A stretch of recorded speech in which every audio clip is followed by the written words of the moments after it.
aí, galera do primeiro ano, tudo bem com você? Professor Cristiano, mais uma vez na área, para darmos continuidade aos nossos estudos de filosofia. Na semana passada, nós conversamos sobre o Boécio e hoje vamos conhecer um pouco mais sobre o Anselmo de Cantuária e vamos conhecer também um pouco mais sobre Tomás de Aquino. Vamos começar com o Anselmo, então, que vai ser reconhecido com nomes um pouco diferentes. Olha só, ele nasceu na cidade de Aosta, que atualmente é a Itália. E por conta disso, os italianos geralmente preferem o chamá-lo de Anselmo de Aosta. Os franceses, por sua vez, o chamam de Anselmo de Bec, exatamente pelo fato de que ele foi abade na cidade de Bec. E os ingleses, Anselmo de Cantuária, porque o Anselmo passou ali sendo arcebispo na Cantuária. Você percebe então que os nomes geralmente estão ligados aí ou ao local onde ele nasceu ou algumas funções que ele exerceu. Para nós aqui, que somos bem influenciados pela filosofia inglesa, fomos durante muito tempo a filosofia anglo-saxã, o termo que mais nós utilizamos é o de Anselmo de Cantuária. Algumas obras do autor são o Monologium e o Proslogium, além de diversos tratados também que ele escreveu, como da verdade, da queda do diabo, por que Deus se tornou homem. Nesses tratados, nessas obras, ele argumenta um pouco mais de maneira racional sobre esses temas. No Monológio é interessante também porque, de acordo com o autor, foi-lhe solicitado que ele escrevesse um pouco mais a respeito sobre Deus, sobre a existência de Deus, sem se apoiar apenas nas Escrituras. Você percebe, então, aí uma obra filosófica, uma obra racional. Ele deveria argumentar sobre a existência de Deus. Ele aceita o desafio e produz essa obra, então, utilizando ali daquilo que ele vai chamar de razão necessária. Ele diz o seguinte: mistérios divinos são, pela fé em si mesmo, indemonstráveis. Ué, professor, mas assim ele está utilizando essa razão necessária em alguns momentos?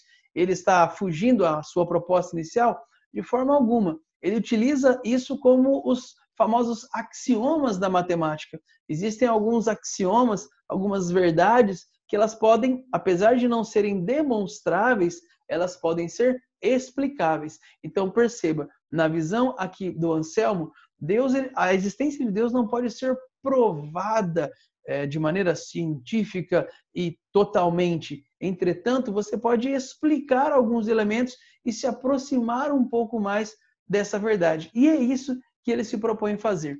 E eu quero mostrar para você agora aqui um argumento, é conhecido como argumento ontológico. Destaca isso aí, o argumento ontológico, ou seja, o argumento do ser em Anselmo de Cantuária. Esse argumento vai tentar provar para nós, vai tentar nos explicar a existência de Deus. Eu quero ler com você e depois eu explico o passo a passo. Beleza? Vamos lá. Olha só. Tenta ir compreendendo a leitura. Nós estamos fazendo aqui a leitura da própria fonte, do próprio autor. Depois eu vou explicar. Acompanha comigo. Olha só.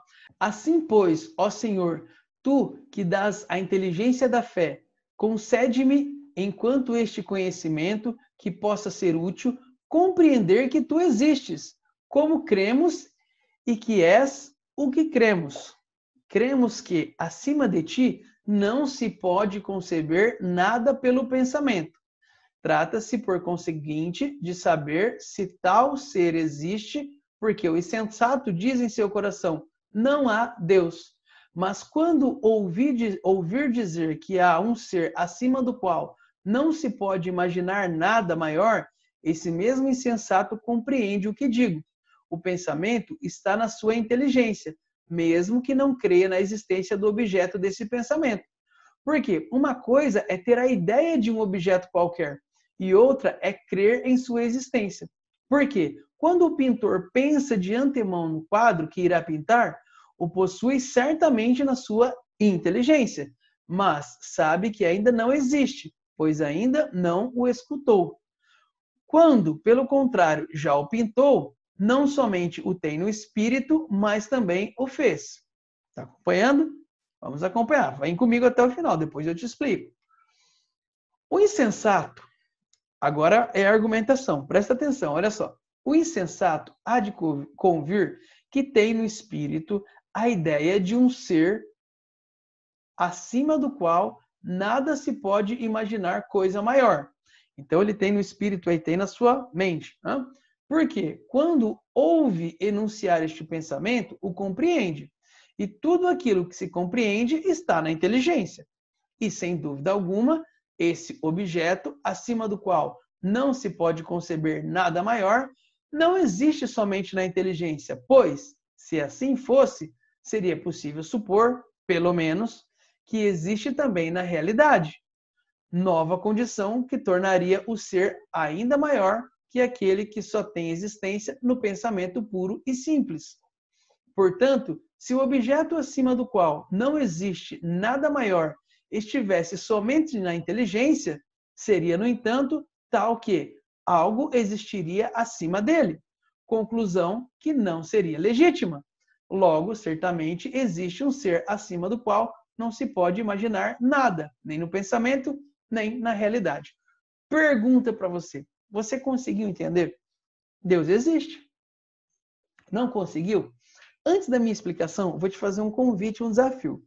Pausa esse vídeo, tenta ler de novo esse texto para você tentar compreender. Veja se você consegue compreender a explicação do Anselmo. E depois volta e aí eu vou te explicar esse texto aqui, beleza? Qual é o argumento ontológico, então? Qual é a sequência lógica? Ele utiliza uma sequência lógica para provar, então, a existência de Deus. Pausa o vídeo, vai lá. E aí, pausou? Beleza? Vamos continuar aqui, então. Eu quero tentar te explicar. Se você não compreendeu muito bem, olha só, vamos seguir o passo a passo. Vamos partir do seguinte princípio. Ele diz o seguinte, ó. Deus é aquilo do qual nada maior pode ser pensado. Tranquilo? Essa é a proposição 1 que ele faz. Tranquilo, não é? Bem simples. Então, o que é Deus? Deus é aquilo acima do qual nada maior pode ser pensado. É a coisa máxima, então isso é Deus. Então, imagina aí no seu pensamento um ser sobre o qual nada maior pode ser pensado. Ele é maior que todas as coisas. Você imaginou isso? Então, esse é o primeiro ponto. Olha só. Proposição 2. O que é pensado existe, ao menos dentro da mente. É isso que ele propõe ali. Então, olha só. Se eu estou pensando em um ser, né, e esse ser é o ser sobre o qual nada maior pode ser pensado, ele existe, pelo menos na minha mente. Certo? Beleza? Pelo menos na minha mente. Então, por exemplo, se você pensa no unicórnio, o unicórnio existe? Ele pode não existir no mundo natural, mas ele existe na sua mente. Você pode fazer um desenho. Então, é claro, ele está só na mente, mas ele existe na mente. Beleza? Proposição 3. Existir fora é maior do que existir apenas dentro da mente. Fácil de concordar também, não é? Olha só. Se eu penso no Saci Pererê, por exemplo, o Saci Pererê, ele existe na minha mente, mas ele é menor do que eu. Por quê? Porque eu não existo apenas na mente, eu existo também no mundo real. Percebeu? O controle aqui, eu posso imaginar, o controle é maior do que um avião a jato que eu tenho só na minha mente. Então, eu imagino alguma coisa, essa coisa existe na minha mente, que é a proposição 2, mas aquilo que existe no mundo real, ele é maior do que aquilo que existe apenas na minha mente. Você já conseguiu perceber onde nós vamos chegar? Proposição 4. Olha só. Se Deus existir apenas dentro da mente, então haverá algo maior que aquilo do qual nada maior pode ser pensado. Percebeu? Então, olha só. Eu falei para você imaginar, pensar em Deus como algo acima do qual nada maior pode ser pensado. Ele está aqui na sua mente. Então, pelo menos aqui ele existe. Agora, se ele ficar só na sua mente, então no mundo real existe algo maior do que aquilo sobre o qual nada maior pode ser pensado. E isso é uma contradição. Olha só, é necessário que aquilo do qual nada maior pode ser pensado exista fora da mente. Do contrário, não seria aquilo do qual nada maior pode ser pensado. Conseguiu entender? Então, se aquilo que você está pensando, ó, o algo maior de tudo, está só na sua mente, então ele não é o maior de tudo. Existe algo maior do que isso. E isso é uma contradição, porque afinal de contas você pensou no algo maior de tudo. E para que isso de fato seja o algo maior de tudo, ele também tem que existir no mundo real. Portanto, Deus existe não só dentro da mente, mas também existe fora, porque ele é o algo maior sobre aquilo sobre o qual nada maior pode ser pensado. Portanto, Deus existe. Este é o caminho. Eu sei que às vezes pode parecer um pouco confuso, mas segue aquela linha, tá? Se você pensou nesse algo maior, esse algo maior tem que existir. Caso contrário, torna-se uma contradição. E isso não pode existir dentro do argumento lógico, beleza? Então, é um argumento bastante sofisticado, um argumento muito bem elaborado para mostrar aí a existência de Deus. Legal? Meus queridos, seguindo adiante, nós vamos fazer um salto aqui agora com Tomás de Aquino. E eu preciso lembrar você o seguinte, assim como Santo Agostinho, ou Agostinho de Hipona, é o grande nome da patrística, Tomás de Aquino é o grande nome desse outro movimento medieval conhecido como escolástica. O Anselmo de Cantuária, que nós acabamos de ver ali também, dá para dizer que está ali nos primórdios da escolástica. Mas o Tomás de Aquino é um dos grandes nomes. É o grande nome desse movimento e um dos grandes nomes ao lado do Agostinho de Hipona da filosofia medieval. Beleza? Então, olha só, biografia. Ele nasceu na cidade de Roccasecca, que é próximo de Aquino, no reino de Nápoles. Daí o termo Tomás de Aquino. Filho de uma família rica, como não poderia ser diferente, nesse período, para que você pudesse se dedicar aos estudos e principalmente para que você chegasse a esse ponto da hierarquia que ele chegou dentro da Igreja Católica, você precisava vir de uma família rica. Ele foi um frade dominicano, mostrando aí a importância das ordens religiosas nesse momento, e ele é tido como um santo dentro da Igreja Católica. E é interessante você notar o apelido que ele recebeu durante a sua vida. Boi mudo. Olha só que interessante. O Tomás de Aquino já sofria bullying. E talvez porque ele era meio gordinho, né? Quem sabe quando ele era mais jovem ele era meio introspectivo, mas o fato é que é uma curiosidade, não serve para nada, mas eu achei engraçado quando eu li isso aí, o apelido Boi mudo. Percebe que mesmo os grandes gênios também sofriam bullying. Esse é um problema de longa data.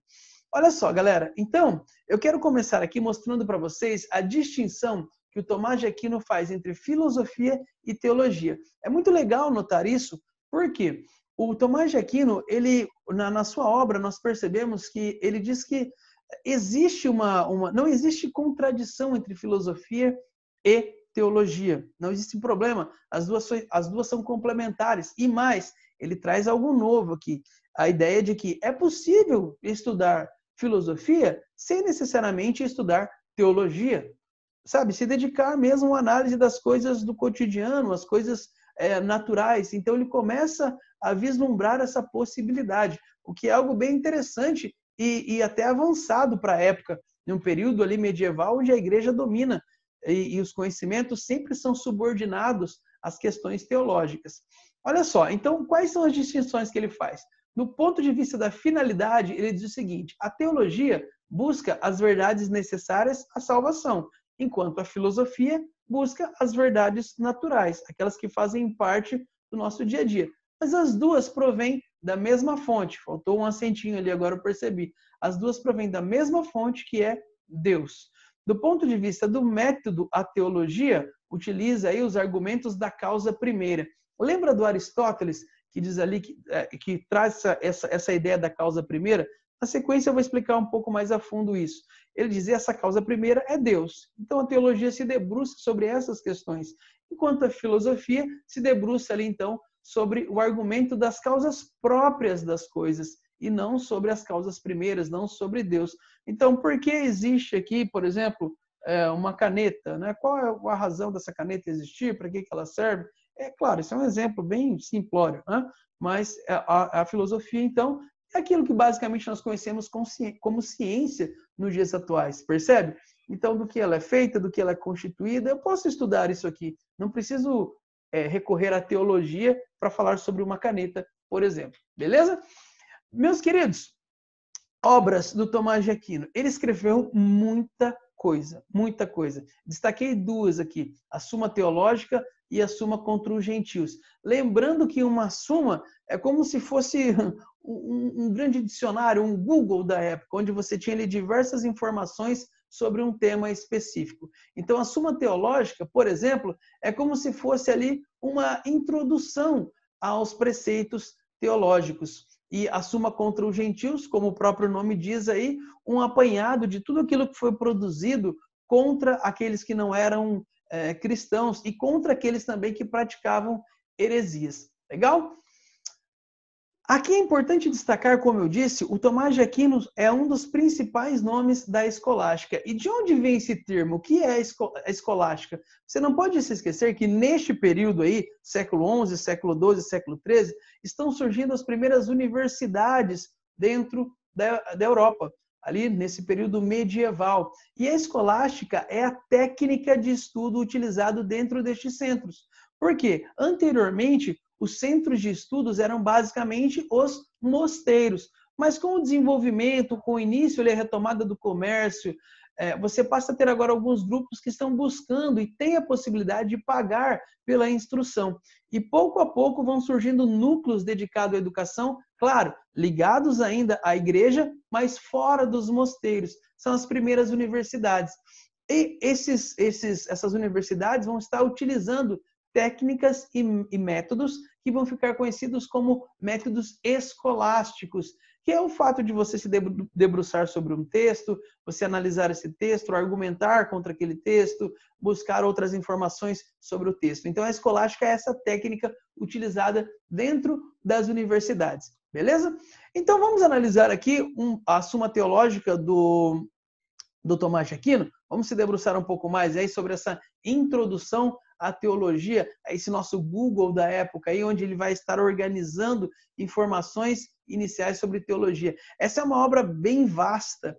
Você tem diversos volumes da Suma Teológica, inclusive publicado em língua portuguesa. Se você tiver interesse em comprar, você pode olhar. Eu dei uma olhada no Amazon, tem uma coletânea ali que vai chegar ao preço de não me lembro exatamente agora, 1.000 e alguma coisa. São vários volumes para você completar. E é uma obra bem interessante que aborda muitas coisas relacionadas, então, à filosofia e à teologia.